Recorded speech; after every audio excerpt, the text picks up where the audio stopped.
solennelle de l'atelier a été suivie par les travaux en commission. Au total, les recommandations majeures suivantes ont été formulées. Au titre de la commission 1, il a été recommandé la restriction de l'aide aux seules entreprises privées, la prise en compte des radios privées non commerciales par l'ADS Média, l'hébergement des sites Internet en Côte d'Ivoire sous le nom du domaine national de préférence.ci, la mise en place d'une commission pour réfléchir sur les radios de proximité. Au titre de la commission 2, il a été recommandé la réécriture de certains articles, à savoir l'article 5, 6, 10, 13 et 18.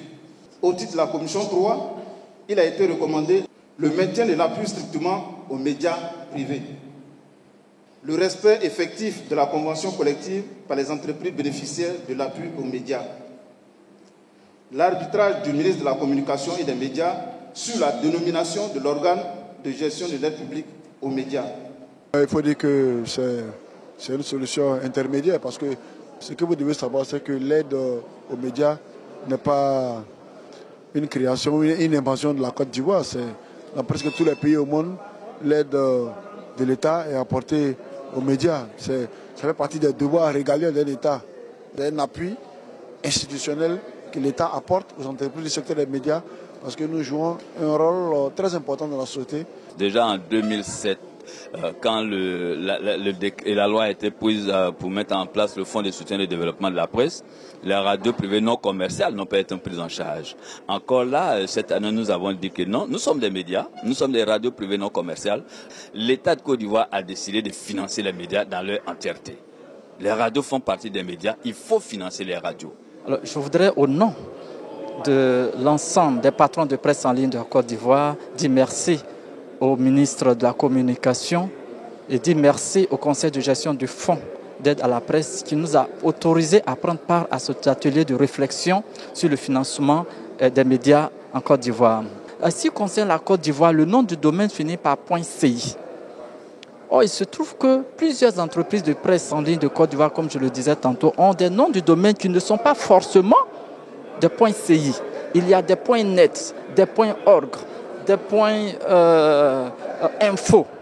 Et tout cela, aujourd'hui, on nous dit pour que l'entreprise de presse en ligne soit prise en compte par le fonds, eh bien, il faudrait que cette entreprise de presse en ligne ait son nom de domaine qui finit par .ci. Et nous trouvons cela aberrant et abusif. La nouvelle loi de décembre 2017 nous prend en compte.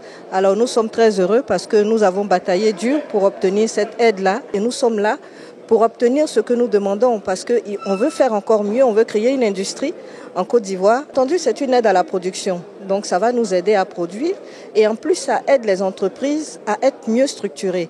Donc bien sûr, c'est en notre faveur et nous sommes là pour poser nos problèmes et trouver des solutions à nos préoccupations. La communication et des médias, M. Sidi Tiemoko Touré vous adresse tous ses remerciements.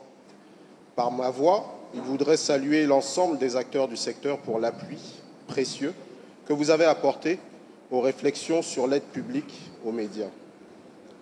En mettant en place, dès 2007, le Fonds de soutien et de développement de la presse, la Côte d'Ivoire a octroyé aux entreprises de presse et de communication audiovisuelle, ainsi qu'aux organisations professionnelles éligibles, des appuis conséquents. La loi 2017-867 du 27 décembre 2017 portant régime juridique de la presse crée un organe en charge du soutien public aux médias, faisant dès lors évoluer le périmètre d'intervention de l'entité concernée. Au travers de notre atelier, nous avons réussi à bouger des lignes. Nous avons réussi à nous remettre en question. Et surtout, nous avons réussi à démontrer de l'excellence de nos rapports, conduisant inéluctablement à un texte rassembleur. La densité des propositions, dont les synthèses nous ont été lues par les rapporteurs des commissions, ainsi que par le rapporteur général, en témoigne et nous conforte dans la démarche participative et inclusive voulue par Monsieur le ministre Sidi Tiemoko Touré. Pour cela, à nouveau, nous vous en remercions. Sur ces belles notes, je déclare clos l'atelier de réflexion sur la gestion de l'aide publique aux médias. Je vous remercie.